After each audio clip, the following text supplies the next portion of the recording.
Welcome again in our channel decode BPSC. और इससे पहले मैंने आपको गुप्ता एम्पायर पूरा कंप्लीटली पढ़ा दिया था, है ना। तो गुप्ता एम्पायर में हमने सब कुछ देखा, जितने भी इंपॉर्टेंट गुप्ता रूलर है, श्रीगुप्त से लेके कुमारगुप्त, स्कंदगुप्त, हमने सब डिटेल में कवर किया है। फिर हमने गुप्ता जो सोसाइटी थी उस समय जो लिटरेरी वर्क हुआ है, चाहे कालिदास का हो गया या शूद्रक का हो गया, या उस समय के जितने भी इम्पोर्टेंट साइंटिस्ट रहे हैं, एस्ट्रोनॉमर रहे हैं, आर्यभट्ट हो गए, वराहमिहिर हो गए, सबको हमने डिटेल में कंप्लीट किया था। उस समय जो आर्किटेक्चर मार्वेलेंस हुआ, नगारा स्टाइल टेम्पल का जो बहुत अच्छा विकास हुआ उस समय में, सब कुछ हमने देखा था। अब देखो, समझो इस चीज को कि अब गुप्ता एम्पायर अगेन बहुत बड़ा एम्पायर था और धीरे धीरे धीरे उसका डिसइंटीग्रेशन हुआ। उसका मैंने आपको रीजन बताया था कि जैसे हुन का आक्रमण हो रहा था, मिहिरकुल, तोरामन, तो ये सब बार बार जो है वो आक्रमण करते थे। अब इनसे लड़ते लड़ते लड़ते लड़ते जो गुप्ता एम्पायर का पूरा इकोनॉमी था वो तहस नहस हो गया, बर्बाद हो गया। तो one of the reason was कि हुन का आक्रमण हो रहा था। दूसरा रीजन था कि गुप्ता ने बहुत सारे लैंड को ग्रांट में दिया था, दान में दिया था। मैंने आपको बताया था निवी धर्म क्या होता है वगैरह वगैरह। तो इससे बहुत सारे ब्रह्मदेव लैंड दिया, अग्रहाराज दिए, है ना, देवदान दिया।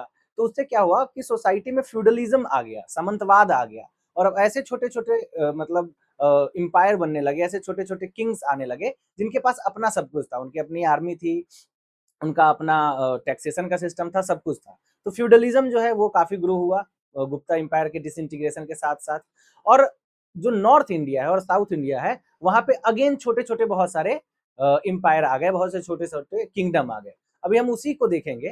तो देखो, ये जो पूरा का पूरा लेक्चर है, जो पोस्ट गुप्ता एम्पायर का लेक्चर है, इसको हम 3 पार्ट में देखेंगे और 3 एक्ट में समझेंगे। इसको समझना बहुत जरूरी इसलिए है ना, क्योंकि इसमें बहुत सारे राजा आएंगे और बहुत इंपॉर्टेंट इंपॉर्टेंट काम होगा। और इसमें मेनली जो काम होगा ना इस एम्पायर का, वो होगा टेम्पल बिल्डिंग का। जैसे बहुत सारे टेम्पल बनेंगे, साउथ इंडिया में जो है मार्वलस टेम्पल बनेंगे, ओडिशा में टेम्पल बनेगा, नॉर्थ इंडिया में टेम्पल का विकास होगा। तो art and architecture point of view से भी बहुत इंपॉर्टेंट है। और बहुत सारे ऐसे राजा आएंगे जिनका कंट्रीब्यूशन रहा है। तो सबसे पहले देखो कि इसको हम कितने फेज में पढ़ने वाले हैं। जो पहला फेज होएगा, जो आज का लेक्चर है, उसमें हम डिस्कस करेंगे कि इंपेरियल गुप्ता जब गिरता है, यानी जब गुप्ता एम्पायर का डिसइंटीग्रेशन होता है, तो नॉर्थ इंडिया में कौन कौन सा किंगडम उभर के आता है। जैसे हम यहाँ पे सबसे इंपॉर्टेंट पुष्यभूति डायनेस्टी देखेंगे, जिसके सबसे महान राजा हर्षवर्धन हुए हैं। फिर हम मुखारिज देखेंगे, मैत्रकास देखेंगे, बल्लभी का। उसके बाद डेक्कन में जब हम जाएंगे, साउथ इंडिया, देखो, एक हो गया नॉर्थ इंडिया, एक हो गया pure south India. Pure south India कहने का मतलब तमिलनाडु, केरल वगैरह वगैरह का। इन दोनों के बीच में आता है डेक्कन, है ना, जहां हमने पहले आपको सातवाहनास पढ़ाया था। वही डेक्कन का इलाका होएगा, वहां पे भी 2-3 किंगडम आएंगे, जैसे चालुक्य वादामी आएगा, उसी का ब्रांच बनेगा चालुक्य वेंगी बनेगा। तो इसके इंपॉर्टेंट रूलर होंगे जो नॉर्थ और साउथ इंडिया को कनेक्ट करने का काम करेंगे। तो एक स्टोरी टाइम लाइन से समझेंगे तो सबसे पहले हम नॉर्थ इंडिया की डायनेस्टीज को देखेंगे, फिर हम डेक्कन की डायनेस्टी को देखेंगे, और फिर हम साउथ इंडिया की डायनेस्टी को देखेंगे। तो जो पहला एक्ट है, जो 550 से 750 सीई के समय का है, जहां पे गुप्ता एम्पायर के फॉल के बाद नॉर्थ और साउथ इंडिया में कैसे डिवीजन होता है, उसको देखेंगे। जिसमें जैसे हम साउथ इंडिया में पल्लवा देखेंगे और अर्ली पांड्याज देखेंगे कि कैसे इन्होंने कालभराज का रूल जो है उसको खत्म किया, और जो है पांड्या फिर से जो है वो एक तमिलाकम का कंसेप्ट लेके आते हैं। और यहाँ जब हम इसको खत्म कर रहे होंगे तो एक चीज स्टार्ट होगा जिसको हम बोलते हैं ट्रिपार्टाइट स्ट्रगल। तो ट्रिपार्टाइट स्ट्रगल से हमारा एक्ट 2 स्टार्ट होगा, जो करीबन करीबन 750 से 1000 से यानी 250 साल तक चलेगा। तो पहला 200 साल जो है वो आज के लेक्चर में कवर करेंगे। इसके बाद जो है 250 साल वो नेक्स्ट लेक्चर में कवर करेंगे, जिसमें हम मेनली 3 डायनेस्टी को एकदम डिटेल में देखेंगे। आपका पाला हो गया, गुर्जर प्रतिहार हो गया, और राष्ट्रकूट हो गया। ठीक है, तो पाला, गुर्जर प्रतिहार और राष्ट्रकूट, और इन्हीं के बीच में जो है वो कन्नौज को लेके ट्रिपार्टाइट स्ट्रगल होता है। इसको हम डिटेल में समझेंगे। ठीक है, और जब हमारा फाइनल जो मिडिवल इंडिया का और मतलब जो मुस्लिम रूलर्स हैं, दिल्ली डायनेस्टी है, दिल्ली सल्तनत है, या मुगल है, उनसे पहले का अगर हम लास्ट स्टेज देखेंगे तो वो होगा हमारा 1000 से 1200 सी तक, जिसमें हम देखेंगे कि जब ये गुर्जर प्रतिहारा डायनेस्टी टूटता है तो यहाँ से अलग अलग राजपूत डायनेस्टी या राजपूत क्लान्स निकलते हैं, जिसमें चौहान हो गए, परमार हो गए, चंडेल हो गए, सोलंकी हो गए, गढ़वाल हो गए। तो इन सबको भी हम डिटेल में देखेंगे, इनके इंपॉर्टेंट रूलर को देखेंगे। उसके बाद इंपीरियल चोला को पढ़ेंगे। चोला जो राजा राजा और राजेंद्र चोला वाला इंपीरियल चोला है, मैंने आपको बताया था कि एक चोला जब हम संगम एज पढ़ रहे थे तो चेर, चोल, पांड्या 3 डायनेस्टी थी। उसी का जो इंपीरियल चोला होएगा, यानी कि एक वो डायनेस्टी खत्म हुई, फिर बीच में एक डार्क एज कहते हैं हम इसको, कालभराज का रूल जिसमें आया था, और उसके बाद फिर से जो है ये डायनेस्टी रिवाइव करेगी और ये इंपीरियल डायनेस्टी बनेगी, क्योंकि इसका विस्तार जो है वो इंटरनेशनली होगा। और हम देखेंगे कि कैसे इंडोनेशिया तक जो है वो इनका पूरा का पूरा रुतबा फैला हुआ था, है ना। फिर हम देखेंगे वेस्टर्न चालुक्यास के बारे में, होयसलास के बारे में, ककतियास के बारे में और यादवाज इन डेक्कन के बारे में। और यहाँ के बाद जो है वो हम अपने दिल्ली सल्तनत का शुरुआत करेंगे इसके बाद, यानी 1200 सीई से लेके फिर हम अपना पूरा दिल्ली वाला देखेंगे, मुगल का देखेंगे, साउथ इंडिया में फिर विजयनगर और बदामी जो विजयनगर और आपका एक और एम्पायर बसता है उसको देखेंगे, और फिर हमारा जो है वो ये आएगा मराठा आएगा, और ऐसे करके हम पूरा मिडिवल इंडिया को खत्म करेंगे। तो इसके बाद जो है मेनली हमें अब इस लेक्चर के बाद जो है इसको 3 पार्ट में मैं बना रहा हूँ, क्योंकि एक पार्ट में ये लेक्चर बहुत लंबा हो जाएगा। और इसके बाद मेनली हमारा दिल्ली सल्तनत, मुगल हो गया, और उसके बाद जो है बहमानी किंगडम, विजयनगर एम्पायर और मराठा हो गया, और हमारा पूरा मिडिवल इंडिया और एंशिएंट इंडिया खत्म हो जाएगा। फिर हम मॉडर्न इंडिया से स्टार्ट करेंगे। तो सबसे पहले देखो कि एक मेमोरी हुक तैयार कर लो कि नॉर्थ इंडिया में, डेक्कन में और साउथ इंडिया में हमेशा पैरेलली चीज चलते रहेगा, यानी नॉर्थ इंडिया में कोई राजा होगा उस समय डेक्कन में भी एक राजा होगा। कहने का मतलब इस समय में इंडिया जो है वो पैन इंडिया एम्पायर अब नहीं रहा। India north India, south India, Deccan में डिवाइड हो चुका था। अब इसको समझो इस मैप से। तो सबसे पहला मैप है ये, इस मैप से इसको समझो कि नॉर्थ इंडिया में कौन कौन सा डायनेस्टी उस समय रूल कर रहा था। तो सबसे इंपॉर्टेंट जो डायनेस्टी नॉर्थ इंडिया में उस समय आएगी उसका नाम है पुष्यभूति डायनेस्टी। क्या नाम है उसका? पुष्यभूति डायनेस्टी। ये पुष्यभूति डायनेस्टी का सीट कहाँ होगा, यानी कहाँ से ये रूल करेगी? तो ये थानेसर से रूल करेगी, जो कि आज के डेट में कहाँ पे है? हरियाणा में है। कहाँ पे है? हरियाणा में है। उसके बाद याद रखना मुखारीज ऑफ कन्नौज, मुखारीज ऑफ कन्नौज, और इसका सीट होगा कन्नौज। कहाँ पे होगा? कन्नौज। इससे इंपॉर्टेंट है गौदास ऑफ बंगाल, और इसी का एक राजा है शशांक, जिसके बारे में हम अच्छे से डिटेल में पढ़ेंगे। और जो ये वाला पूरा का पूरा बेल्ट है, मलवा का बेल्ट है और पाटलिपुत्रा का बेल्ट है, यहाँ पे लेटर गुप्ता रूल करेंगे। ये लेटर गुप्ता जो है वो इससे पहले वाले जो ओरिजिनल गुप्ता थे उससे डिफरेंट है, पर इनका भी टाइटल गुप्ता था, तो इसको भी हम पढ़ेंगे और देखेंगे कि कैसे ये जो मुखारी है और ये जो पुष्यभूत है इन दोनों का अलायंस होगा, और ये जो लेटर गुप्ता है मलवा वाले और गौदास ऑफ बंगाल है इनका अलायंस होगा, और इन दोनों के बीच में वॉर होगा और एक क्राइसिस आएगा 606 में, उसको हम डिटेल में देखेंगे। तो हमारा ये जो नॉर्थ इंडिया का पूरा बेल्ट है वो कवर हो जाएगा। फिर जो है हम साउथ इंडिया में जब जाएंगे तो इसी समय में जो डायनेस्टी हमें साउथ इंडिया में देखनी है वो है कौन? देखो साउथ इंडिया में उसी समय डायनेस्टी चल रही है ये वाली। तो ये जो डायनेस्टी है देखो सबसे पहला हो गया आपका वकतका। क्या हो गया? वकतका।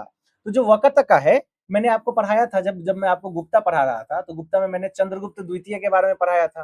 तो चंद्रगुप्त द्वितीय की एक बेटी थी, उसकी शादी जो है वकतका किंग से हुई थी। तो एक लिंक की तरह ये काम करता है, यानी कि नॉर्थ में गुप्ता जब थे तो वकतका जो है वो नॉर्थ और साउथ इंडिया को जोड़ने का काम कर रहा था। उसके बाद हम देखेंगे कि चालुक्य ऑफ बादामी का रूल आता है बदामी से, जो कि यहाँ पे है आज के डेट में जो है वो महाराष्ट्र वाला इलाका हो गया, तो इसको बादामी या वतापी कहते हैं हम। और एक हो गया हमारा इसी का एक ब्रांच है ना, इसका एक भाई होगा जो आगे जाके ईस्टर्न चालुक्य ऑफ वेंगी बनाएगा, जिसका कैपिटल वेंगी होगा। ये तो इंपॉर्टेंट है ही, इससे ज्यादा इंपॉर्टेंट है पल्लवाज, जो कि कांचीपुरम में अपना कैपिटल बनाते हैं। और ये इंपॉर्टेंट इसलिए है क्योंकि साउथ इंडिया का जो आर्किटेक्चरल मार्वल है वो कहीं ना कहीं पल्लवा से होके आएगा। इसके कुछ इंपॉर्टेंट किंग होंगे, और पांड्याज जो है वो कैसे कालभराज के रूल को खत्म करते हैं और फिर से जो है वो इंपेरियल चोला पांड्या वगैरह डायनेस्टी साउथ इंडिया में आती है, उसकी कहानी भी हम आज के लेक्चर में समझेंगे। ठीक है, तो ये मैंने सब डिटेल इसमें दे रखा है यहाँ पे। अगर आपको ये फिगर और पीपीटी चाहिए तो यू कैन जस्ट आप मुझे टेलीग्राम पे ज्वाइन कर लो, और टेलीग्राम पे जो है मैं सारा पीपीटी आपको अवेलेबल करा दूंगा। टेलीग्राम का लिंक मैं वीडियो के डिस्क्रिप्शन में डाल देता हूँ, तो वहां से आप टेलीग्राम चैनल जरूर ज्वाइन करना, क्योंकि ये नोट्स बड़ा एक्सटेंसिव है और यहीं से क्वेश्चन आएगा अगर इस पार्ट से क्वेश्चन आना होगा तो। अब देखो, तो अब मैंने आपको डिक्लाइन बताया कि भैया गुप्ता एम्पायर जो है उसके डिक्लाइन का सबसे बड़ा रीजन क्या था? सबसे पहला रीजन था हुन इन्वेजन। हुन इन्वेजन में तोरामन और मिहिर कुल जो है उसने गुप्ता मिलिट्री को एकदम सैटर कर दिया, नाश कर दिया पूरा।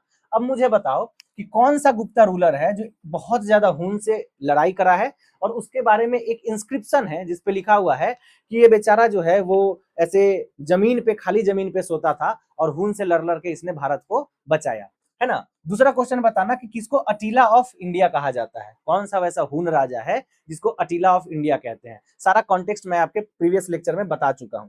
ठीक है, तो पहला तो हो गया हुन इन्वेजन। दूसरा हो गया फ्यूडल रिवेलियन। मैंने आपको बताया था कि जो गुप्ता है वो बहुत सारा लैंड ग्रांट करते थे, दान में देते थे, तो उससे एक एलिमेंट सोसाइटी में आई जिसके पास अपना पावर होने लगा, जिसके पास अपना टैक्सेशन का पावर था, उसकी अपनी आर्मी थी। तो उन्होंने जब गुप्ता कमजोर होने लगे तो वो विद्रोह करने लगे। जैसे हम देखेंगे यहाँ पे कि यशोधर्मन जो था मलवा का, मुखारीज हो गए, मैत्रकाज हो गए, तो ये सब पहले जो है वो फ्यूडिटरी थे, ये गुप्ता के अंदर में ही शासन कर रहे थे, पर जैसे जैसे गुप्ता कमजोर होंगे ये पिक्चर में आ जाएंगे।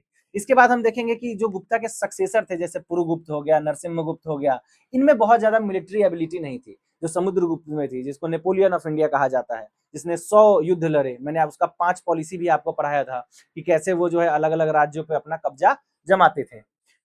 फिर इकोनॉमिक स्ट्रेस था, रोमन मेरीटाइम ट्रेड खत्म हो गया क्योंकि उधर रोमन एम्पायर भी कोलैप्स कर गया था, है ना, बहुत सारा लैंड वगैरह ये सब का ग्रांट जो स्टार्ट हुआ, इसके कारण इकोनॉमिक स्ट्रेस भी आ गया था।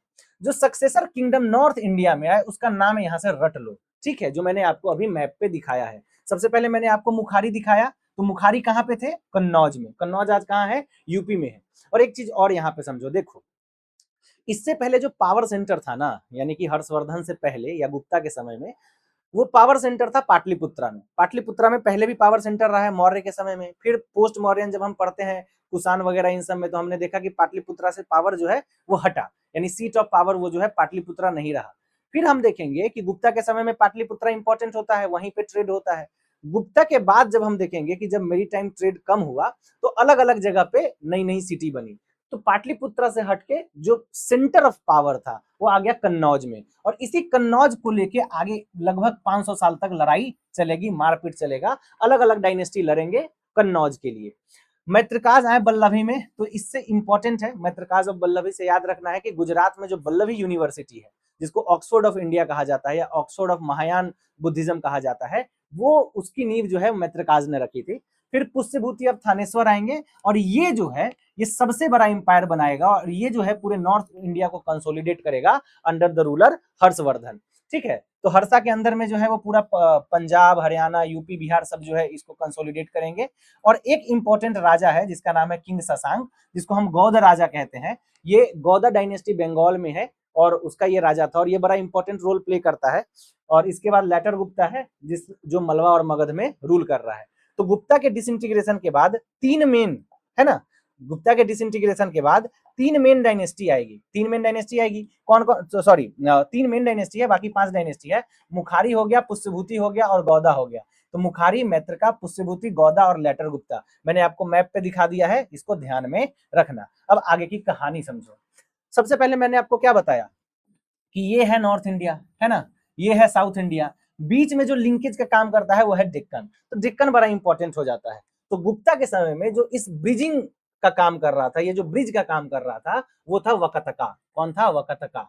तो वकतका इसी इलाके में डेक्कन में रूल कर रहे थे। और वकतका से इंपॉर्टेंट हमें क्या क्या चीजें याद रखनी है? सबसे पहली बात, है ना, सबसे पहली और सबसे इंपॉर्टेंट बात कि इस वकतका डायनेस्टी का जो रूलर था या फाउंडर था, वो फाउंडर कौन था? उसका नाम है विंध्य शक्ति। क्या नाम है? विंध्य शक्ति। और इसके बारे में हमें पता कहां से चलता है? इसके बारे में हमें पता चलता है अजंता के केव नंबर 16 से, और वायु पुराण में भी इसका मेंशन है।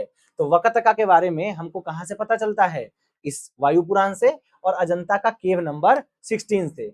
यही वकतका है जो अजंता केव को बहुत हाई लेवल पे लेके जाएगा और वहां पे अलग अलग कंस्ट्रक्शन करवाएगा। अभी हम देखेंगे।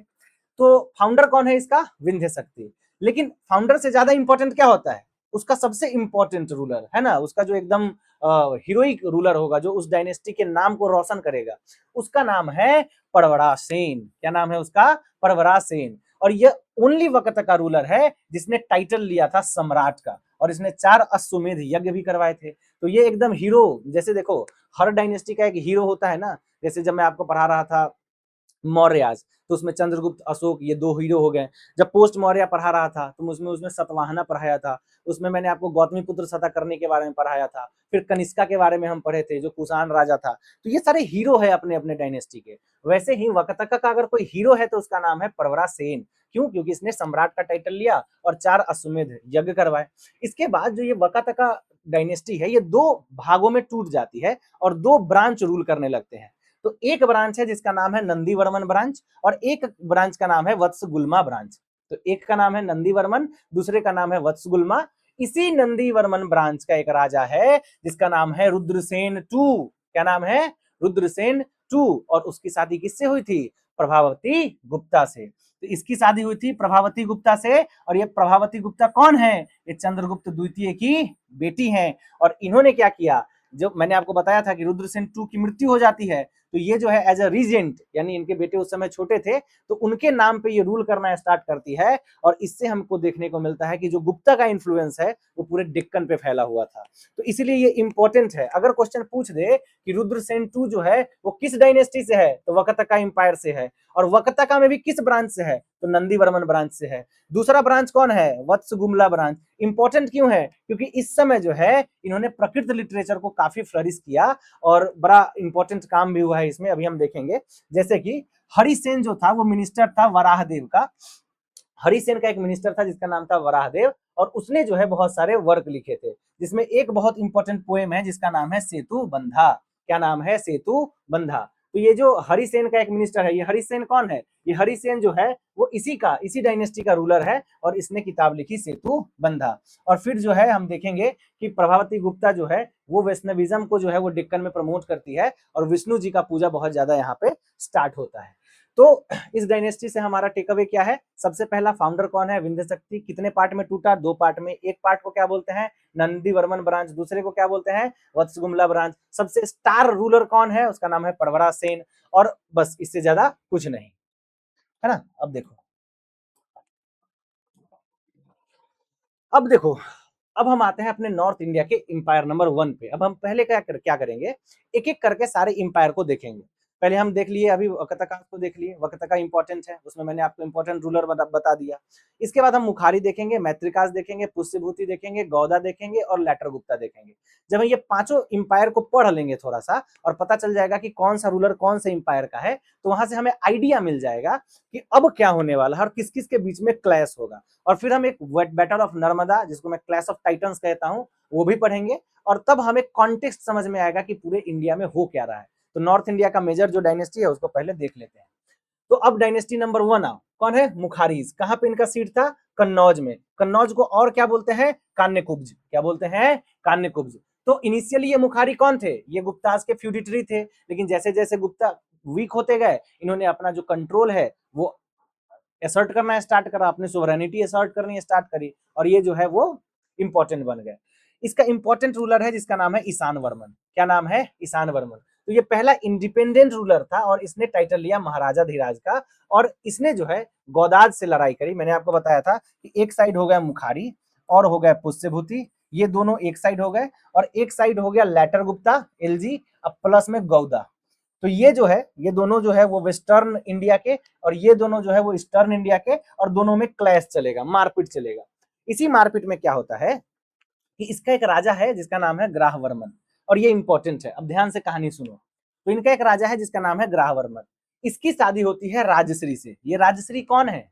ये राजश्री पुष्यभूति डायनेस्टी की प्रिंसेस है, राजकुमारी थी। तो राजश्री से शादी होती है इनकी, किसकी? ग्राहवर्मन की। और इनको जो है, इस ग्राहवर्मन को जो है वो लेटर गुप्ता एक रूलर है जिसका नाम है देवगुप्त। क्या नाम है उसका? देवगुप्त। वो जो है वो गौद के साथ मिलके इस ग्राहवर्मन की हत्या कर देता है। यानी कि ये ग्राहवर्मन कौन है? मुखारी राजा है। इसकी शादी किससे हुई? पुष्यभूति डायनेस्टी के प्रिंसेस से हुई। इसको मार कौन देता है? लेटर गुप्ता एक रूलर है जिसका नाम है देवगुप्त। और उसका साथ कौन देता है? शशांक। अब देखो क्या होगा। सबसे पहले तो कि बेचारा ग्राहवर्मन को मार देता है, फिर जो है वो राजश्री को अबडक्ट करके ले जाता है, भगा के ले जाता है। इससे जो है पूरा मुखारी और मुखारी का अलायंस कौन था? पुष्यभूति, ये डिस्टर्ब हो जाते हैं। और आगे हम देखेंगे कि हर्षवर्धन के भाई को भी मार देता है ये जो शशांक रूलर है। और फिर यहीं से हर्षवर्धन जो है वो सीन में आते हैं। 16 साल की उम्र में वो गद्दी पे बैठते हैं, और फिर वो युद्ध लड़ते हैं और इन सबको हराते हैं। तो ये कहानी बिल्डअप कहां से हो रहा है इसको समझो। तो मुखारी राजा कौन है? ग्राहवर्मन। शादी किससे हुई? राजश्री से। और आगे अभी हम कहानी देखेंगे। इसका डिफेंस और कॉइनेज सिस्टम बड़ा इंपॉर्टेंट था, जहां से क्वेश्चन पूछा जाता है। सबसे पहला, इन्होंने पिकअप स्टाइल कॉइन बनवाया। इन्होंने सिल्वर और कॉपर के कॉइन बनवाए जिसपे जो है पिकअप का सिंबल था, मोर का सिंबल बना हुआ था। दूसरी बात, ये एक प्रकार से एंटी हुना शील्ड का काम करने लगे। देखो, हुन आक्रमण एक दिन में नहीं हुआ था, वो सालों तक चलते रहता था। हुन एक ट्राइबल ग्रुप थे, बारबेरिक थे। उनके पास मतलब वो युद्ध ऐसे लड़ते थे जैसे आपने बाहुबली देखा होगा ना, तो उसमें जो वो एक वो रहता है जिससे बाहुबली और वो दोनों मिलके लड़ते हैं। राजकुमार आपने अगर देखा होगा, तो मैं उसका नाम भूल रहा हूँ, जिसका लैंग्वेज अजीब सा था, है ना? तो वैसा ही वो ट्राइबल ग्रुप था जो एक बार अटैक करता था, एम्पायर को सैक करता था और फिर भग जाता था पैसा वैसा लेके, सब कुछ लेके। तो हुन आक्रमण से एक प्रकार से बचाते रहे गंगेटिक प्लेन को। और इनका लिंक किससे बना? पुष्यभूति से। कैसे बना? तो ग्राहवर्मन ने शादी करी पुष्यभूति की राजकुमारी राजश्री से। तो यहाँ से क्या होगा, अब देखो एक बार मैप में अगर आप फिर से जाओगे तो एक बार मैप देखो अच्छे से, यहाँ से आपको अच्छे से लिंक समझ में आएगा। अब देखो, ये मुखारीज ऑफ कन्नौज है, यही मुखारी है जिसका राजा है ग्राहवर्मन। ये पुष्यभूति है थानेश्वर के, इनकी राजकुमारी है राजश्री। इन दोनों की शादी होगी तो ये पूरा बेल्ट जो है वो क्या हो जाएगा, एक प्रकार से मैट्रिमोनियल अलायंस में आ जाएगा। इधर ये लेटर गुप्ता और ये गौदा मिलके इन पे अटैक करेंगे। तो ये लेटर गुप्ता का एक राजा है देवगुप्त, वो इसके गौद राजा शशांक के साथ मिलके मार देता है ग्राहवर्मन को। अब ग्राहवर्मन को मार दिया, राजश्री को भगा के ले गया या उसको एबडक्ट कर लिया, किडनैप कर लिया। तो अब थानेश्वर आएगा सीन में, ठीक है? तो इसको हम ऐसे समझेंगे। अब देखो, ये हो गया, मुखारिज हो गया। देखो मैं इसलिए बार बार बोल रहा हूँ कि ये सब चीज याद हो जाए। ये बड़ा मतलब ऐसा टॉपिक है ना, जहां से क्वेश्चन आ गया तो आप गलत कर दोगे, क्योंकि ये टॉपिक बहुत ज्यादा कोई डिटेल में पढ़ता नहीं है या पढ़ाता नहीं है ना। हम मौर्य वौर्य ही पढ़ते रह जाते हैं। तो यहाँ से अगर क्वेश्चन बनेगा तो आप सही कर लो, तो आपका बड़ा मतलब कि भला हो जाएगा। अब हम एक और डायनेस्टी, मैंने आपको बताया मैत्रकाज, तो मुखारी पढ़ लिए, मैत्रकाज पढ़ो। मैत्रकाज का सीट कहाँ पे था? बल्लभी में। बल्लभी कहाँ है? गुजरात में, ठीक है? तो ये लोग जो है वो मेनली क्या करने लगे, ये लोग मेनली इनका जो कंट्रीब्यूशन रहा है वो लिटरेचर में रहा है। जैसे कि इन्होंने बल्लभी यूनिवर्सिटी बनाई और ये हीनयान बुद्धिज्म का ग्लोबल सेंटर बन गया, जिसको हम ऑक्सफोर्ड ऑफ हीनयान बुद्धिज्म बोलते हैं। सॉरी, शायद मैंने शुरू में महायान बोल दिया था। महायान का ये नहीं था, महायान का नालंदा यूनिवर्सिटी था। तो ये हीनयान बुद्धिज्म का जो है वो यूनिवर्सिटी बना। तो फाउंडर कौन थे इस डायनेस्टी के? तो इसका नाम था सेनापति भट्टारक। सेनापति भट्टारक जो था वो इसका फाउंडर था। कहाँ पे है? तो बल्लभी गुजरात में है। इसका इंपॉर्टेंट रूलर कौन है? सबसे इंपॉर्टेंट कौन है? उसका नाम है ध्रुवासेन वन। क्या नाम है? ध्रुवासेन, ध्रुवासेन वन। क्यों इंपॉर्टेंट है? याद करो, 512 एडी में जैन काउंसिल एक हुआ था। कहाँ हुआ था? बल्लभी में हुआ था। किस डायनेस्टी के अंदर में हुआ था? यही मैत्रकाज के अंदर में हुआ था। और इसी डायनेस्टी का रूलर है जिसका नाम है ध्रुवासेन वन। और इसने जो है अपने पैट्रोनेज में सेकेंड जैन काउंसिल करवाई, जिसके प्रेसिडेंट देवर्दी श्रमण रमन थे। मैंने बहुत बार बताया है ये। और इसी समय जो है वो 12 अंग उपांग जो मैंने सब कुछ आपको बताया था, वो 12 अंग इसी समय कंपाइल हुआ है। तो इंपॉर्टेंट है, याद रखना। दूसरा इंपॉर्टेंट रूलर है ध्रुवासेन दो, जिसका नाम बलादित्य है। इंपॉर्टेंट है क्योंकि जो हर्षा है, जो हर्षवर्धन है, जो सबसे बड़े राजा होंगे इस समय के, वो मतलब उनकी बेटी से इनकी शादी हुई थी। और एक था धारासेन टू, और इसने टाइटल एक लिया था जिसका नाम है परम भट्टारक महाराजा धीराज परमेश्वरा। तो परम भट्टारक महाराजा धीराजा परमेश्वरा का टाइटल लिया धारासेन फोर ने। लेकिन इतना इंपॉर्टेंट भी नहीं है, तो इसको आप भूल भी सकते हो। लेकिन ध्रुवसेन वन याद रखना, क्योंकि क्वेश्चन पूछ देगा कि जो सेकंड जैन काउंसिल हुई है वो किस डायनेस्टी के अंदर में हुई है। तो वो हुई है मैत्रकाज ऑफ बल्लाभी के अंदर में। उसमें रूलर कौन था? तो भैया ध्रुवसेन टू था। इस समय जो है वो ह्यून आते हैं इंडिया में, और ये जो है बड़ाई करते हैं कि बल्लभी यूनिवर्सिटी में उस समय बहुत हाई क्वालिटी पढ़ाई चलता था। और इस समय एक पोएट है जिनका नाम है भट्टी, और इन्होंने लिखा था रावण वध। तो ये धारासेन फोर के कोर्ट में थे। इनका नाम है भट्टी, और भट्टी ने लिखा रावण वध। क्या लिखा? रावण वध। तो रावण वध बड़ा इंपॉर्टेंट है, प्लीज इसको याद रखना। ये भट्टी किसके कोर्ट में थे? ये इसी धारासेन फोर के कोर्ट में थे, और इन्होंने लिखा है रावण वध। तो अगर आपको मैत्रकाज और बल्लाभी से सब कुछ भूल भी जाओ तो दो तीन चीज याद रखना। एक तो कि second Buddhist council, second Jain council यहाँ पे हुआ है। सेकंड जैन काउंसिल कब हुआ, कैसे हुआ, मैं आपको डिटेल में बता चुका हूँ। दूसरा कि इसके समय में एक कोर्ट पोएट थे जिनका नाम है भट्टी, और उन्होंने लिखा है रावण वध। आगे देखो, अब चलते हैं ईस्टर्न इंडिया में। दो मैंने आपको पढ़ा दिया, एक मुखारीज पढ़ा दिया, एक मैत्रकाज पढ़ा दिया। मुखारी मैंने अब आपको बताया सीट उसका कहाँ है, कन्नौज, आज का जो वेस्टर्न यूपी और पूरा अयोध्या वगैरह ये सब वाला पार्ट है। और एक हो गया आपका मैत्रकाज जो कहाँ पे है, गुजरात में, बल्लभी में। अब देखो, अब चलते हैं ईस्टर्न इंडिया में। देखो सबसे इंपॉर्टेंट बड़ा डायनेस्टी है पुष्यभूति। तो पुष्यभूति को हम एकदम बाद में पढ़ेंगे, पहले छोटा छोटा डायनेस्टी समेट लेते हैं। तो मैंने मुखारी पढ़ा दिया, ग्राहवर्मन याद रखना, मैत्रकाज मैंने पढ़ा दिया, उसमें जो है ध्रुवसेन टू याद रखना। अब आते हैं ईस्टर्न इंडिया में। तो यहाँ पे कौन है? लेटर गुप्ता और शशांक। मैप को याद करो, फिर से मैप में जाओ, फिर से देखो कि कहाँ पे है ये। जब तक दिमाग में मैप नहीं बनेगा, दिमाग में इमेज नहीं बनेगा, ये सब रूल कहाँ से कर रहे थे, तब तक आपका कंफ्यूजन रहेगा। तो गौदा कहाँ पे है? ये जो आज का पूरा बंगाल वाला और बांग्लादेश वाला इलाका है। लेटर गुप्ता कहाँ पे है? ये देखो नीचे, ये हल्का सा टच करेगा कहाँ पे? एमपी में, हल्का बिहार में आएगा, पूरा बिहार को लेगा और फिर जो है वो नीचे का उत्तर प्रदेश लेते हुए ये है लेटर गुप्ता, जो मलवा और मगधा में रूल कर रहे थे। तो लेटर गुप्ता मैंने आपको बताया था कि ये इंपीरियल गुप्ता से अलग है। ये इनको आप ये मत एसोसिएट कर लेना कि ये गुप्ता डायनेस्टी के आगे के वंशज है, नहीं, ये उससे अलग है। और इसका फाउंडेशन रखता है एक राजा जिसका नाम है कृष्णगुप्त। क्या नाम रखता है इसका? फाउंडेशन कौन रखता है? कृष्णा गुप्ता। तो कृष्णा गुप्ता जो है वो इंपॉर्टेंट राजा है, लेकिन इससे ज्यादा इंपॉर्टेंट है कृष्णा गुप्ता 3, क्योंकि इसने मुखारी किंग ईसा वर्मन को हरा दिया था, है ना। ईसा वर्मन मैंने आपको बताया था ना, सॉरी ईशान वर्मन, वो मुखारी का राजा था बहुत इंपॉर्टेंट, उसको हरा दिया था कुमार गुप्ता 3। और एक इंपॉर्टेंट और राजा आएगा इसका, जिसका नाम है देवगुप्त। क्या नाम है? देवा गुप्ता। तो देवा गुप्ता आपको नहीं भूलना है, भले ही आप कुमार गुप्त 3 को भूल जाओ, बस ये याद रखना कि फाउंडर इसका कौन था? कृष्णगुप्त। अब देखो देवगुप्त जो है ना वो किससे अलाई करेगा? शशांक से। शशांक कौन है? गौध का राजा है, यानी बंगाल का राजा था। और किसके अगेंस्ट करेगा? मुखारीज के। मुखारी में कौन सा राजा था? ग्राहवर्मन था, ठीक है। तो इसने जो है ग्राहवर्मन को मारा और इसकी बहन जो हर्षा की बहन थी उनको एबडक्ट कर लिया। अब आता है हमारा विलेन बोलो या उस समय का सबसे इंपॉर्टेंट फिगर बोलो, शशांक। ये शशांक बड़ा इंपॉर्टेंट है। ये इंपॉर्टेंट इसलिए है ना कि ये कट्टर शिवाइट था, ये शिवजी का बहुत कट्टर फॉलोअर था।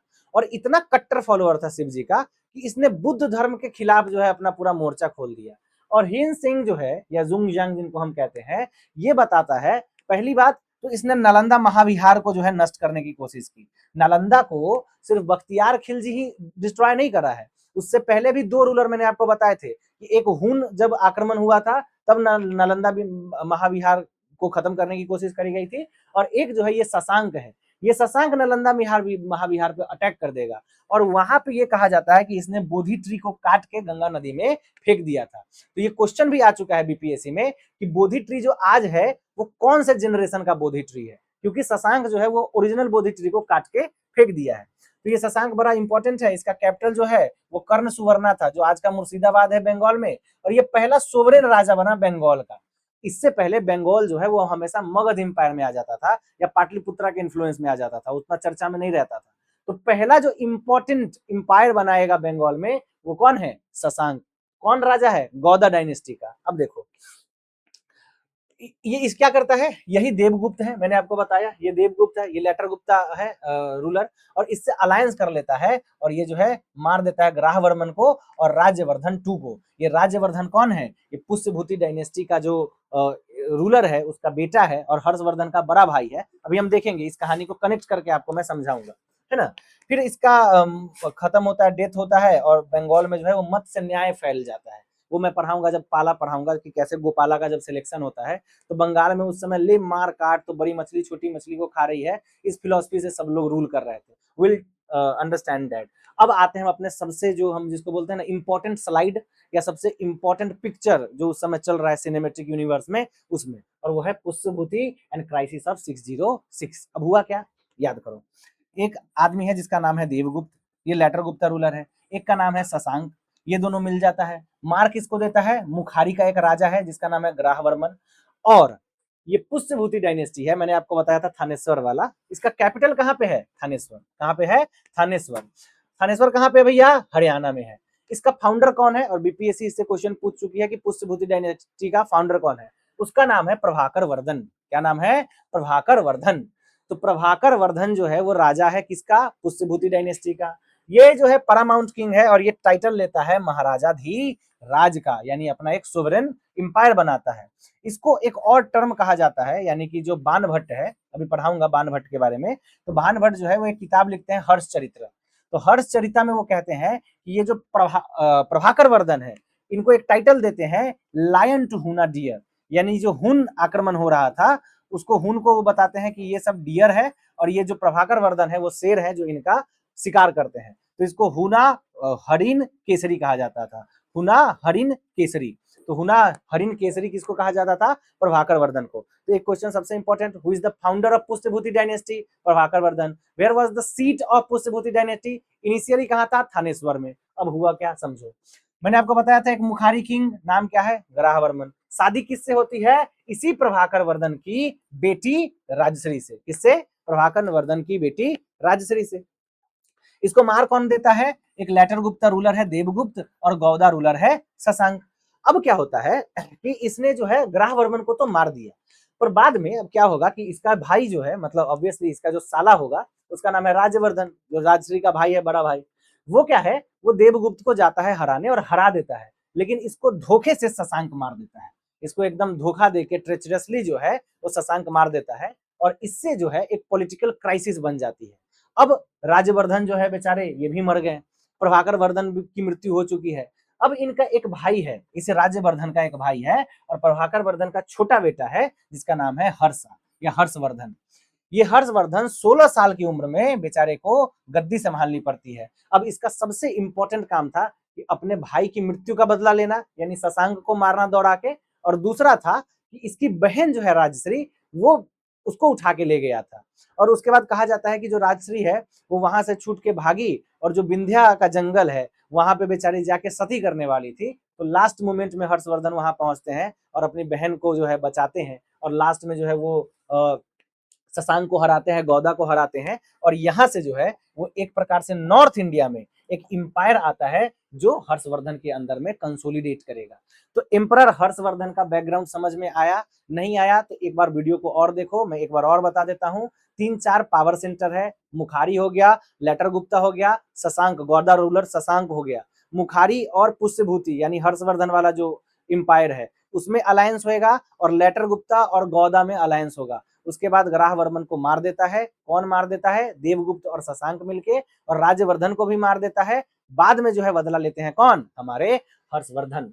तो हर्षवर्धन जो है वो सबसे पहले अपनी बहन को बचाते हैं, विंध्या फॉरेस्ट में ये बेचारी चली गई थी, और ये जो है क्या करते हैं, अब देखो, अब समझो, मैं बार बार मैप इसलिए खोल रहा हूं ना ताकि मैं आपको एकदम पिक्चराइज करा दूं दिमाग में। अब देखो, ये मुखारी है और इसका है सीट कन्नौज, और ये कहां से रूल कर रहे हैं, थानेश्वर। अब एक बात बताओ कि अगर आपको पूरे नॉर्थ इंडिया पे रूल करना है तो आप यहां से रूल करोगे तो अच्छा रहेगा कि यहां से रूल करोगे तो अच्छा रहेगा, ऑब्वियसली यहां से रूल करोगे तो हर डायरेक्शन में आपकी आर्मी आसानी से पहुंच सकती है। अब उस समय तो नेवी और मिलिट्री और ये सब चीजें नहीं थी ना, है ना, घोड़े से जाना पड़ता था।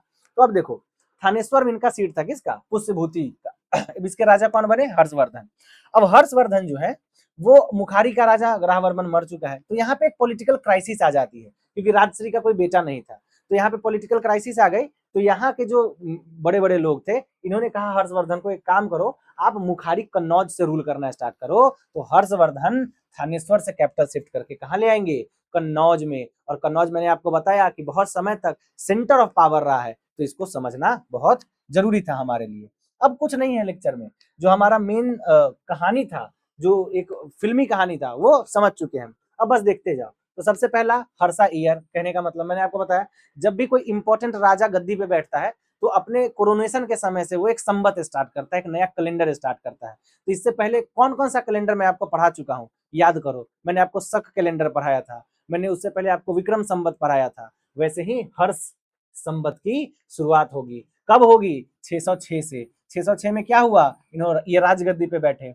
सबसे पहला काम क्या करेंगे, कैपिटल को शिफ्ट करेंगे थानेश्वर से, कहां पे, कन्नौज में, और ये कुछ टाइटल लेंगे। इसमें सबसे इंपॉर्टेंट टाइटल है सकल उत्तरपथ नाथ। सकल उत्तरपथ नाथ, सकल उत्तरपथ नाथ कहने का मतलब the lord of entire north India. तो पूरे नॉर्थ इंडिया पे जो है हर्षवर्धन का राज हो जाता है। और एक और टाइटल लेते हैं जहां से क्वेश्चन आता है, जिसका नाम है शीलादित्य। क्या नाम है, शील आदित्य, ठीक है। तो इनका बाउंड्री कहां से कहां तक है देख लो एक बार, ये चला गया पंजाब तक, कन्नौज, बंगाल, बिहार, उड़ीसा और गुजरात। तो पूरे नॉर्थ इंडिया में बेचारे मतलब ये कंसोलिडेट करते हैं और इंडिया को जो है फिर से एक प्रॉस्पेरिटी के फेज में लेके आते हैं। अब समझो, अब ऐसा नहीं है ना, अब बेचारा वो तो थानेश्वर में यहाँ पे बैठा हुआ है, और गौदा किंग जो है वो बैठा हुआ है कहाँ पे, बंगाल में। अब गौदा किंग को घेरना है, इनको घेर के मारना है इसको, इनकी बहन को अबडक्ट कर लिया, भाई को मार दिया, जीजा को मार दिया। तो ये सबसे इंपॉर्टेंट काम क्या करेंगे, ये जाएंगे असम में। और असम में उस समय एक राजा रूल कर रहा था जिसका नाम है किंग भास्कर वर्मन। क्या नाम है, किंग भास्कर वर्मन। और ये भास्कर वर्मन जो है वो अलाई कर लेता है थानेश्वर यानी हर्षवर्धन के साथ में, और ये लोग मिल के शशांक पे अटैक कर देते हैं। तो ऐसे बंगाल जाके कैसे लड़ेंगे, तो असम से क्या करते हैं, ये असम से जो है ये ट्रीटी कर लेते हैं, इससे मेल मिलाप कर लेते हैं और वो जो है जाके अटैक कर देते हैं शशांक पे। और बाद में जो है वो मतलब जो पूरा का पूरा बंगाल था उसको असम और नॉर्थ इंडिया यानी हर्षवर्धन के बीच में डिवाइड कर लिया जाता है। तो ये बड़ा इंपॉर्टेंट है कामरूप अलायंस, और यहाँ से भी क्वेश्चन पूछा जाता है। अब देखो मैंने आपको बताया कन्नौज में कैपिटल शिफ्ट हुआ, फिर इंडिया रीयूनिफाई हुआ, और फिर वो जो है एक और इम्पोर्टेंट काम करते हैं कि चाइना में डिप्लोमेटिक अपना एम्बेसी भेजते हैं। और चाइना में जो है सो अपना एक प्रकार से बुद्धिज्म को फैलाने के लिए या वहां से जो है ट्रेड बढ़ाने के लिए एक मतलब अपना एम्बेसी को भेजते हैं वहां पे। तो ये इंपॉर्टेंट है हर्षवर्धन से रिलेटेड। आगे देखो, तो मैंने आपको बताया कामरूपा या वर्मन डायनेस्टी ऑफ असम। तो असम में उस समय जो है कामरूप में एक डायनेस्टी थी जिसका नाम क्या है, वर्मन डायनेस्टी। ये वर्मन डायनेस्टी क्या करेगी, हर्षवर्धन का सपोर्ट करेगी, किसके लिए, शशांक को मारने के लिए। इसका फाउंडर कौन है, इसका नाम है पुष्यवर्मन। क्या नाम है, पुष्यवर्मन। और इसको कहा जाता है कि एक नरकासुर नाम का आदमी है, उसका वंशज था ये। इसका कैपिटल कहाँ है, प्रयाग ज्योतिषपुर। और याद रखना जो आज का गुवाहाटी है ना, उसका पुराना नाम प्रयाग ज्योतिषपुर है। और असम का मेन कैपिटल कौन था, प्रयाग ज्योतिषपुर। अभी भी प्रयाग ज्योतिषपुर यूनिवर्सिटी है, तो नाम याद रखना है इसका, है ना। इसका इंपॉर्टेंट रूलर कौन हुआ, भास्कर वर्मन। क्यों, क्योंकि इसने जो है वो एम्बेसडर भेजा हर्षा के कोर्ट में जिसका नाम था हंसवेग, और उसके बाद ये दोनों मिल के जो है शशांक को हराएंगे, इसलिए याद रखना है इसको। इससे एक और इंपॉर्टेंट चीज है कि एक कॉपर प्लेट इंस्क्रिप्शन है जिसका नाम है Nidhanpur copper plate inscription. Please इसको याद रखना कि निधनपुर कॉपर प्लेट इंस्क्रिप्शन से हमको पता चलता है कि कैसे ये लोग ब्राह्मणिकल ग्रांट्स देते थे, लैंड ग्रांट देते थे, और हर्षवर्धन से इनका क्या रिलेशन था। क्योंकि हिस्ट्री में अब कोई वीडियो रिकॉर्डिंग नहीं है ना, या कोई वैसा लिटरेचर नहीं लिखा हुआ है जिसमें एकदम क्रोनोलॉजी हमें पता चल जाए। तो हमें प्रूफ लेना पड़ता है कि कहाँ से हमको सबसे बढ़िया तगड़ा प्रूफ मिले। तो हमको निदानपुर कॉपर प्लेट इंस्क्रिप्शन से पता चलता है ना। इसके कोर्ट में हिनसेंग विजिट करते हैं, और भास्कर वर्मन पर्सनली जो है इनको ह्यूनसेंग को, जिनको जुंगजांग भी कहते हैं, वेलकम करते हैं। और कन्नौज असेंबली में आते भी हम देखेंगे कन्नौज असेंबली के बारे में। और इन्होंने सिवाइज्म को पेट्रोनेज दिया, और इंडिया और चाइना का लिंक काफी जो है वो स्ट्रॉन्ग करते हैं। गौदा इंपायर को खत्म करते हैं, और शशांक के डेथ के बाद जो है हर्षवर्धन गौदा इंपायर को अपने और कामरूप में यानी वर्मन डायनेस्टी में बांट लेते हैं। अब आगे देखो, इसके बाद एक और डायनेस्टी आती है जो कि आएगी ओडिशा वाले क्षेत्र में। कहाँ पे आएगी, यहाँ वाले क्षेत्र में। अब याद करो, यहाँ पे एक और डायनेस्टी थी जिसका नाम क्या था, महामेघवाहन डायनेस्टी। और इंपॉर्टेंट क्यों थी, क्योंकि यहाँ का एक राजा था जिसका नाम है खारावेला। और खारावेला ने बहुत इंपॉर्टेंट रोल तो अपनाया ही, उसके साथ वो एक इंस्क्रिप्शन लिखवाता है जिसका नाम है हाथी गुम्फा इंस्क्रिप्शन। और मैं शायद मुझे कहने की जरूरत ना पड़े कि वो कितना इंपॉर्टेंट इंस्क्रिप्शन है। तो इसी वाले रीजन में कलिंगा में एक डायनेस्टी आती है जिसको हम बोलते हैं ईस्टर्न गंगा डायनेस्टी। और ये अर्ली ईस्टर्न गंगा डायनेस्टी है, यानी इसके बाद भी ये डायनेस्टी आगे आएगी। इस डायनेस्टी का जो फाउंडर है उसका नाम है इंद्रवर्मन। क्या नाम है, इंद्रवर्मन। इस डायनेस्टी का कैपिटल क्या था, कलिंगा नगर, जिसको हम मुखलिंगम कहते हैं, है ना, जो आज के श्री ककुलम डिस्ट्रिक्ट में है।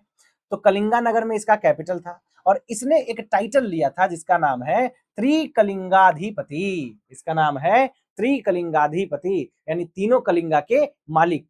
तो ईस्टर्न गंगा डायनेस्टी का फाउंडर कौन, इंद्रवर्मन। क्या टाइटल लेता है, त्रिकलिंगाधिपति। और ये एक प्रकार से अपने आप को इंडिपेंडेंट रखता है हर्षा से या साउथ इंडिया का उस समय चालुक्य वगैरह जो था उससे। हम चालुक्य भी देखेंगे, ठीक है। इंपॉर्टेंट क्यों है, क्योंकि इसने ना जो टेम्पल आर्किटेक्चर जो हम आज देखते हैं, क्या क्या हम sun temple, Konark sun temple देखते हैं आज जो है, हम भुवनेश्वर में जो जितना भी आर्किटेक्चरल मार्वलेंस है वो जो हम देखते हैं, वो कहीं ना कहीं उसकी नींव जो है वो गंगा डायनेस्टी से रखी गई थी। तो इन्होंने जो है मुखालिंगम टेम्पल बनवाया, और यहाँ पे मधुकेश्वरा और सोमेश्वरा दो टेम्पल बनाए। और यही टेम्पल जो है वो आगे जाके नींव बनेगा कलिंगा टेम्पल का और सन टेम्पल का, ठीक है। तो जो लिंगराज टेम्पल है, जो सन टेम्पल है कोणार्क में, इसका कहीं ना कहीं से नींव जो है वो डायनेस्टी रखेगी, है ना। अब आगे देखो, अब देखो नॉर्थ इंडिया का सारा इंपायर खत्म, कोई कंफ्यूजन यहाँ तक। नॉर्थ इंडिया में मैंने बता दिया, मुखारी समझ गए, लेटर गुप्ता समझ गए, शशांक का गौदा समझ गए, और इधर जो है हमारा मैत्र का, उसका तो एक दो रूलर है, ध्रुवासेन टू। और बस यही याद रखना है कि उस समय बल्लभी यूनिवर्सिटी थी और जैन काउंसिल हुआ था। मेन हमारा एक्टर कौन है यहाँ पे, हर्षवर्धन। तो हर्षवर्धन से पहले की सारी कहानी समझ में आ गई कि मुखारी का एक राजा था ग्राहवर्मन, उसको मार दिया शशांक और देवपाल मिलके, देवगुप्त मिलके। फिर जो है हर्षवर्धन बदला लेने आते हैं। तो नॉर्थ इंडिया का पिक्चर हो गया क्लियर। अब नॉर्थ इंडिया पे पूरा का पूरा जो हक है वो आ गया हर्षवर्धन का। लेकिन साउथ इंडिया में जो है अब चल रहा है अलग खेला। इसको कैसे समझेंगे हम, पहले मैप देख लेते हैं। देखो, अब ये हो गया पूरा नॉर्थ इंडिया, समझ लो। यहाँ एक नदी है, इसका नाम है नर्मदा। कोई कंफ्यूजन इसमें? नाम पहली बार तो नहीं सुने होंगे। तो यहाँ एक नदी है जिसका नाम है नर्मदा। अब हर्षवर्धन का मन करेगा, ऑब्वियसली ये भाई वो राजा है, वो जीता है सब कुछ, तो उसका मन करेगा कि नॉर्थ इंडिया तो जीत ही लिए हैं, अब साउथ इंडिया की तरफ चलते हैं। तो वो नर्मदा नदी पार करना चाहेगा। लेकिन इस नर्मदा नदी के तट पे एक राजा खड़ा था जिसका नाम है पुलकासेन टू, और वही राजा है चालुक्य ऑफ बादामी का। तो ये तो वक्त का एम्पायर है, ये धीरे धीरे डिसइंटीग्रेट हो जाएगा, ये तो गुप्ता के समय में था। अब धीरे धीरे ये चालुक्य ऑफ बादामी इस वाले क्षेत्र को भी कवर करेगी। ठीक है, तो समझो इसके बारे में। तो चालुक्य ऑफ बादामी, चालुक्य ऑफ बादामी जो है वो इसका कैपिटल कहाँ पे था? बादामी, या जिसको हम वतापी कहते हैं, कहाँ पे है? कर्नाटका में है। और इसका फाउंडर था पुलकासेन वन। कौन फाउंडर था? पुलकासेन वन। लेकिन इसका ग्रेटेस्ट लीडर कौन था? पुलकासेन टू। और पुलकासेन टू से रिलेटेड एक इंस्क्रिप्शन है जहां से क्वेश्चन बार बार पूछता है, और उसका नाम है अईहोल इंस्क्रिप्शन, है ना।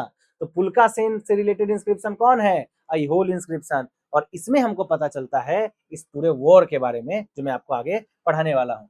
तो पुलकासेन जो टू है वो इसका इंपॉर्टेंट लीडर रहा है। उसके बाद क्या हुआ कि इसका एक भाई था जिसका नाम था कुब्जा विष्णुवर्धन। क्या नाम था? कुब्जा विष्णुवर्धन। और उसको वो बोला कि देखो, बादामी, चालुक्य ऑफ बादामी इस वाले पार्ट में रूल कर रहे थे, तो इसको बोला कि तुम इस वाले पार्ट में, क्योंकि धीरे धीरे वॉर करके ये भी आंध्र प्रदेश और तेलंगाना वाला इलाका ये लोग जीत लिया, तो बोला कि तुम वेंगी से इसको जो है शासन करना स्टार्ट करो।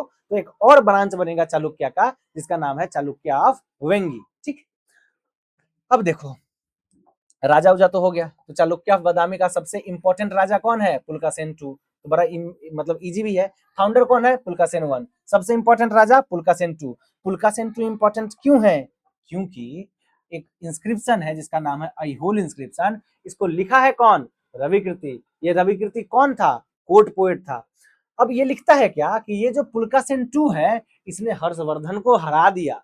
और इसमें लिखा है कि हर्षा जो था वो खुश था, हर्ष था उसके जीवन में, लेकिन जब वो पुलकासेन टू से मिला तो वो जो है आंसू रोने लगा, उसके आंसू निकल गए। तो पुलकासेन टू किसको हराएगा? हर्षवर्धन को। क्यों हराएगा? क्योंकि हर्षवर्धन जो है वो नॉर्थ इंडिया पे तो कब्जा कर लिए, नर्मदा नदी पार करके साउथ इंडिया को सोच रहे थे कि कब्जा कर लेते हैं, पर यहाँ पे खड़ा था पुलकासेन टू और वो हरा देता है उनको। और इस बैटल में हर्षवर्धन हार के फिर वापस चले जाते हैं। अब ये रविकृति जो है वो ये तो इंस्क्रिप्शन लिखा ही अईहोल इंस्क्रिप्शन, और इसमें उसने रविकृति ने खुद को कंपेयर किया है, पता है किससे? कालिदास और भैरवी से। तो ये बड़ा इंपॉर्टेंट है कि इस इंस्क्रिप्शन से हमको इसके बारे में भी पता चलता है। अब चलते हैं थोड़ा और साउथ इंडिया में। अब देखो कहाँ कहाँ से हम लोग कंप्लीट कर लिए। अब यहाँ पे कौन है? मुखारी। यहाँ पे कौन है? लेटर गुप्ता। यहाँ पे कौन है? शशांक या गौदा राजा। यहाँ पे क्या है? कामरूप या वर्मन डायनेस्टी। यहाँ पे क्या था? पुष्यभूति डायनेस्टी थानेश्वर में। यहाँ पे क्या था? मैत्रिका डायनेस्टी। यहाँ पे क्या हो गया? चालुक्य ऑफ बादामी। यहाँ पे क्या हो गया? Eastern Ganga dynasty. यहाँ पे क्या हो गया? चालुक्य ऑफ वेंगी। अब चलते हैं इस वाले रीजन में, इसका नाम क्या है? पल्लवा ऑफ कांची।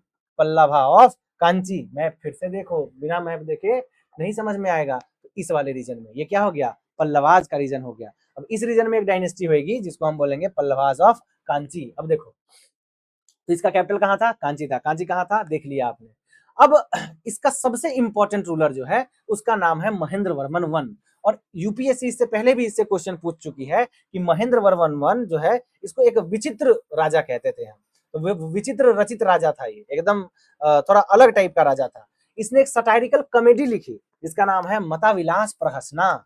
मता विलास प्रहसना, जिसमें ये बुद्धिस्ट मॉन्क का मजाक उड़ाता है। तो बड़ा इंपॉर्टेंट किताब है। मता विलास प्रहसना कहने का मतलब it was a satirical Sanskrit play, जिसमें ये जो है वो मजाक उड़ाते हैं बुद्धिस्ट वगैरह का। और देखो शुरू में ये भी बुद्धिस्ट थे, लेकिन धीरे धीरे धीरे ये कन्वर्ट कर जाते हैं शिविज्म में। इनका कैपिटल क्या था भैया? इनका कैपिटल था कांची। तो जो ये पूरा डायनेस्टी है पल्लव, इसका फाउंडर कौन है? इसका फाउंडर है सिम्हा विष्णु। इसका नाम क्या है? सिम्हा विष्णु। और इसके कोर्ट में एक पोएट थे, एक राइटर थे जिनका नाम है भरावी। और इसी भरावी ने एक किताब लिखी है जिसका नाम है कीर्ता अर्जुनिया। क्या नाम है? कीरत अर्जुनिया। तो कीरत अर्जुनिया जो किताब है वो किसने लिखा है? भरावी में। किसके कोर्ट में थे? सिम्हा विष्णु के कोर्ट में थे। इसके बाद जो राजा आएगा जिसका नाम है महेंद्र वर्मन, वो जो है कन्वर्ट होगा शिवाइज्म में। एक संत है जिसका नाम है संत अप्पार, और ये बहुत बड़े शिवाइट संत हैं। और इन्होंने कन्वर्ट किया महेंद्र वर्मन वन को किस में? शिवाइज्म में। और तब इसने किताब लिखी मता विलास प्रहसना, जिसमें इसने मजाक उड़ाया किसका? बुद्धिस्ट मॉन्क्स का। और इसने टाइटल लिया मताविलास और विचित्र रचित, क्या लिया, विचित्र विचित्र चित्त, सॉरी, इसने एक टाइटल लिया विचित्र चित्त, इसको थोड़ा अजीब राजा कहा जाता था, तो इसने एक टाइटल लिया विचित्र चित्र और मता विलास। तो आई थिंक कि पल्लवाज क्लियर हो गया, पल्लवाज से महेंद्र वर्मन वन को याद रखना। अब इसका बेटा था जिसका नाम था नरसिंह वर्मन वन, इसका बेटा कौन था, नरसिंह वर्मन वन, और इसको हम ममल्ला बोलते हैं, क्या बोलते हैं, ममल्ला। क्यों बोलते हैं ममल्ला, क्योंकि ये मल्ल युद्ध करता था, ये पहलवान राजा था। तो ये जो है सबसे पहले एक सिटी का खोज करता है जिसका नाम है ममल्लापुरम, क्या नाम है, ममल्लापुरम, और जिसको आज हम क्या बोलते हैं, महाबलीपुरम। तो महाबलीपुरम जो है एक पोर्ट सिटी है, इसका फाउंडर कौन है, नरसिंह वर्मन वन, जिसको और क्या कहते हैं, ममल्ला।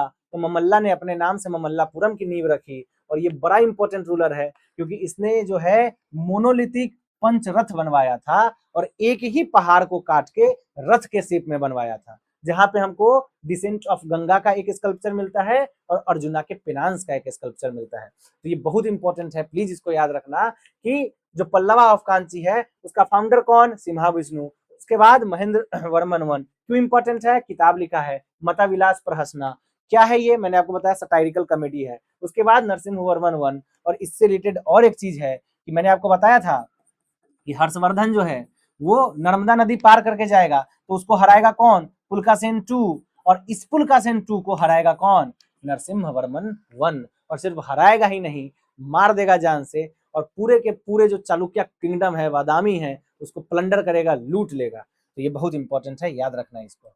आगे देखो, और उससे भी फार साउथ में जाओगे, यानी कि ये वाला जो इलाका आप जाओगे, यहाँ वाला पल्लवा हो गया। अब फिर से एक बार मैप देख लो, मैप में मैंने क्या आपको सारा तो बता ही दिया है। अब यहाँ पे आओगे तो ये हो गया पांड्या, ये क्या हो गया, पांड्या। अब पांड्या से रिलेटेड इंपॉर्टेंट क्या है कि देखो, मैंने आपको संगम एज पढ़ाया था, संगम एज में मैंने आपको बताया कि 3 इंपायर थे। ये वाला जो पार्ट है, ये वाला, ये चेर इंपायर था, यहाँ नीचे वाला पांड्या था, इधर चोल इंपायर था। याद करो उसमें मैंने कितना कुछ आपको डिटेल में बताया है ना, कि अलग अलग संगम हुए, तोलकापियम हो गया, इतुतुगई हो गया, पट्टू हो गया। अब वो लगभग 300 बीसी से 300 एडी तक वो एज, संगम का एज चलता है।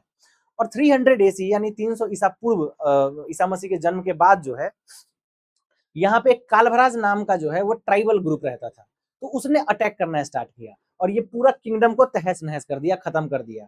तो जो पहला राजा आएगा जो इस कालभराज के रूल को अंत करेगा, ये इसको हम डार्क एज ऑफ संगम या dark age of Tamil, dark age of south India भी बोल सकते हैं, ऑफ साउथ इंडिया। ये कालभरा का रूल था जिसको ये खत्म करेगा, कदुंगन, इसका नाम क्या है, कदुंगन।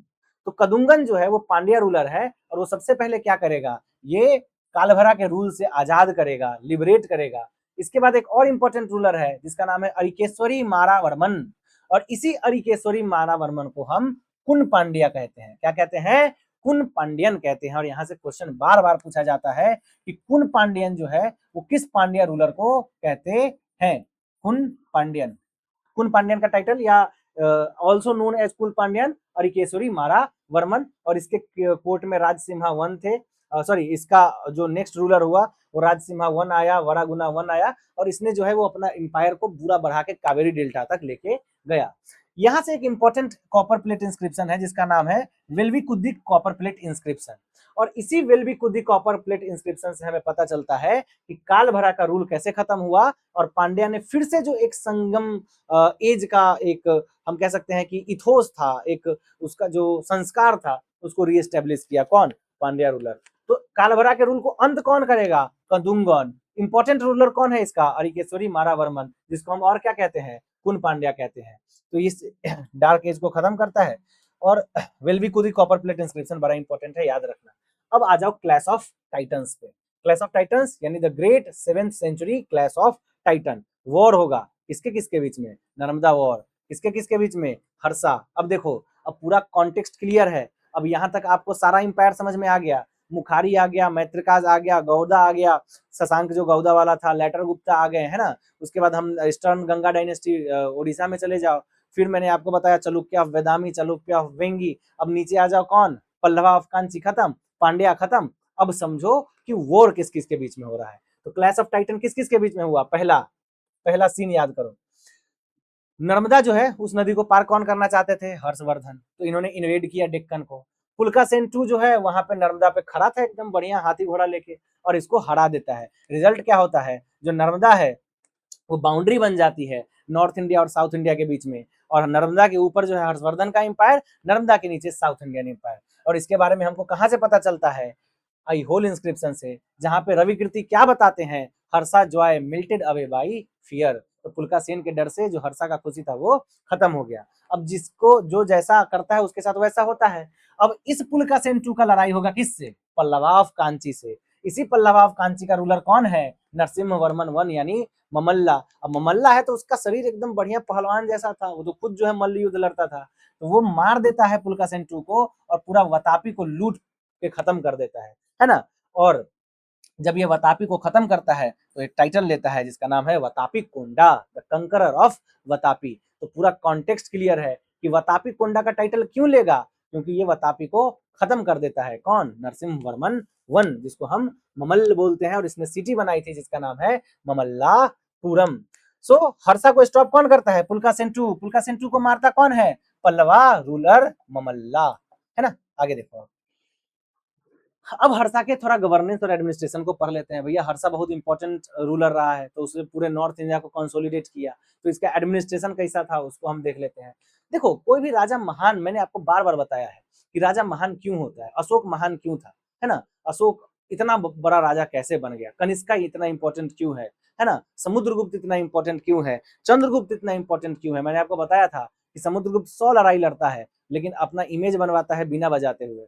वैसे ही हम देखेंगे कि हर्षवर्धन है, ये भी लड़ाइयां लड़ते हैं, जीतते हैं, हारते भी हैं, लेकिन इनका काम इतना अच्छा था कि ये इतिहास में अमर हो गए। काम अच्छा कैसे था, एक असेंबली करवाते थे, हर 5 साल पे एक बहुत बड़ा असेंबली करवाते थे प्रयागराज यानी आज के इलाहाबाद में, और वहां पे जितना इनके पास वेल्थ था, जितना धन संपत्ति था, सब दान कर देते थे। तो महानता यहीं से तो आती है ना। अब रूल मैंने आपको क्या बताया, औरंगजेब भी राजा था, और भी बहुत सारे प्रतापी राजा, शशांक भी राजा था, औरंगजेब भी राजा था, बहुत सारे ऐसे प्रतापी राजा आए हैं जिन्होंने बहुत वॉर लड़ाइयां लड़ी है, बहुत क्रूएल रहे हैं, है ना। पर इतिहास उनको उतना वैल्यू नहीं देता है। वैल्यू किसको देता है, जो शासन अच्छे से करता है, जिसका एडमिनिस्ट्रेशन बहुत अच्छा है। तो हर्षवर्धन का एडमिनिस्ट्रेशन बहुत अच्छा था। कैसे हमको पता चलता है, सबसे पहला कि एडमिनिस्ट्रेटिव हायरार्की थी, सबसे ऊपर कौन था, अवंती। अवंती को क्या बोलते हैं, फॉरेन मिनिस्टर ऑफ वॉर, या फॉरेन मिनिस्टर एंड वॉर का मिनिस्टर। इसके बाद था सिंहनंद। सिंहनंद बोलते हैं कमांडर इन चीफ को। सिंहनंद कहने का मतलब जो मतलब एकदम शेर जैसा हो, तो कमांडर इन चीफ हो गया। उसके बाद हो गया कुमार अमत्याज, प्रोविंशियल सिविल ऑफिसर, यानी आज के समय का डीएम, डिस्ट्रिक्ट मजिस्ट्रेट मान लो। और एक था स्कंदगुप्त, एलिफेंट का हेड, यानी जो एलिफेंट वगैरह उस समय युद्ध में जब यूज होता था तो उसको मैनेज करने का काम स्कंदगुप्त का होता है। तो क्वेश्चन अगर आ जाए कि the post of Skandagupta is related to, तो हर्षवर्धन एडमिनिस्ट्रेशन होगा। टैक्स वही सब जो टैक्स है, भाग होगा, जो स्टैंडर्ड लैंड टैक्स होगा 1/6, मैं आपको मौर्य काल से पढ़ा रहा हूँ, भाग भाग भाग। हिरण्य जो हो गया वो कैश में जो टैक्स पे किया जाता है उसको हिरण्य कहते हैं। बाली हो गया जो सप्लीमेंट्री टैक्स है, यानी कि अगर कुछ वॉर वॉर हो गया तो एक इमरजेंसी टैक्स हो गया। और इनका जो बजट था वो 4 पार्ट में डिवाइडेड था। ये सब कुछ यूनिक चीजें हैं। एक पार्ट जाता था स्टेट के खर्चे पे, एक पार्ट जाता था मंत्रालय में, एक पार्ट जाता था स्कॉलर्स पे, यानी कि जो उस समय के बहुत बड़े बड़े स्कॉलर थे उन पे, और एक पार्ट जाता था चैरिटी में, इसलिए इंपॉर्टेंट है। लेकिन सेटअप पूरा फ्यूडल था, कहने का मतलब कि जो जैसे देखो फ्यूडल सेटअप और सेंट्रल सेटअप में एक बार अंतर समझो। देखो मैं आपको यहाँ पे बताता हूँ क्लियरली। देखो अगर सेंट्रल सेटअप होगा ना, तो मान लो कि ये जैसे फॉर एग्जांपल मान लो दिस इज इंडिया, ठीक है। तो आज फ्यूडल सेटअप को समझने का है तो अगर मैं आपको समझाता हूँ कि दिल्ली से जो है अभी राज व्यवस्था चल रही है ना, दिल्ली से राज व्यवस्था। तो दिल्ली में जो आज सेंट्रल गवर्नमेंट है, इसके पास अपनी आर्मी है, बिल्कुल है। इसके पास अपना करेंसी सिस्टम है, बिल्कुल है। इसके पास अपना पूरा का पूरा एडमिनिस्ट्रेशन पे कंट्रोल है, बिल्कुल है। तो ये हो गया ऐसा सिस्टम जहां पे एक सेंट्रल गवर्नमेंट है और वो रूल कर रही है पूरे इंपायर को। अब फ्यूडल सेंटर कैसे बनेगा, मान लो कि महाराष्ट्र है। अब महाराष्ट्र के पास भी अपनी आर्मी होती। महाराष्ट्र के पास देखो बहुत चीजें अभी आज के जब फेडरलिज्म में हम पढ़ते हैं तो वो हम पढ़ेंगे, लेकिन अब मैं आपको बस समझा रहा हूँ कि फ्यूडल सेटअप काम कैसे करता है। तो महाराष्ट्र के पास भी अपनी आर्मी होती, कर्नाटक के पास भी होती, केरल के पास भी होती, बिहार के पास भी होती, और सेंट्रल गवर्नमेंट के पास भी एक आर्मी होती, पर उतनी बड़ी नहीं होती। अब मान लो कोई युद्ध हो गया, तो ये कहते सबको कि चलो अपनी अपनी आर्मी लेके जो है वो राजा के पास आओ और तब हम युद्ध लड़ेंगे। तो ये फ्यूडल सेटअप हुआ। तो ये फ्यूडल सेटअप स्टार्ट हुआ है गुप्ता एम्पायर से, और हर्षवर्धन इस सब के समय में आते आते ये फ्यूडलिज्म बहुत ज्यादा आगे बढ़ गया था। आगे देखो, ठीक है। तो फ्यूडल एम्पायर था, मैसिव आर्मी थी इनके पास में, लेकिन फ्यूडल था, लॉज बड़े स्ट्रिक्ट थे, बट यहाँ पे रोड रोबरीज जो है नोटेड बाई जिंगजियांग, ठीक है ना, कि लूटपाट जो है वो काफी इस समय होता था। हिंगसैंग या जिंगजियांग जिसको क्या ही बोलते हैं। अब देखो आगे समझो, हर्षा के समय में लिटरेचर बहुत इंपॉर्टेंट है, सबसे इंपॉर्टेंट लिटरेचर जो हर्ष खुद लिखे हैं। देखो हर्षवर्धन जो है वो खुद ही बहुत बड़े स्कॉलर भी थे, तो इन्होंने 3 किताबें रखी है, एक का नाम है प्रियदर्शिका, एक का नाम है रत्नावली और एक का नाम है नागनंद। तो प्रियदर्शिका, रत्नावली और नागनंद ये किसने लिखी है? ये लिखी है हर्षवर्धन ने खुद। हर्षवर्धन के ऊपर एक बायोग्राफी है, वो लिखा है किसने? बाणभट्ट ने। किसने लिखा है? बाणभट्ट ने, जिसका नाम है हर्ष चरित्रा। तो ये पहली फर्स्ट बायोग्राफी है जो किसी किंग के ऊपर लिखी गई है। बायोग्राफी मतलब पूरा डिटेल्ड कहानी है इनके। और इसने एक और किताब लिखी है जिसका नाम है कदम्बरी। क्या नाम है? कदम्बरी। तो याद करो, बार बार किताब से क्वेश्चन आता है। मैंने कालिदास के 7 जो रचनाएं हैं वो मैंने आपको पढ़ाई थी, है ना, तो इन सब चीज को याद करना, यहाँ से ही क्वेश्चन आता है। और एक और राइटर था जिसका नाम था मयूर, और इसने सूर्य शतक नाम की एक किताब को लिखा था। तो इसने बहुत बड़ी बड़ी असेंबली करवाई है, यानी जहाँ पे अलग अलग राजा आते थे, अलग अलग स्कॉलर आते थे और मिलकर डिबेट डिस्कशन करते थे। इसमें सबसे इंपॉर्टेंट है कन्नौज का असेंबली। कब हुआ? 643 सीई में हुआ, और यहाँ पे लगभग 20 राजा आए थे। और इसको मतलब कहो तो इसके सेंटर में था हिमसेंग। तो हिमसेंग को हम प्रिंस ऑफ पिलग्रिमेज भी बोलते हैं। इन्होंने एक किताब लिखी सीयू की, अभी हम देखेंगे, जिसमें उन्होंने इंडिया के बारे में डिटेल में बताया है और हर्षवर्धन के बारे में डिटेल में बताया है। तो हिमसेंग जो है वो किसके कोर्ट में आते हैं?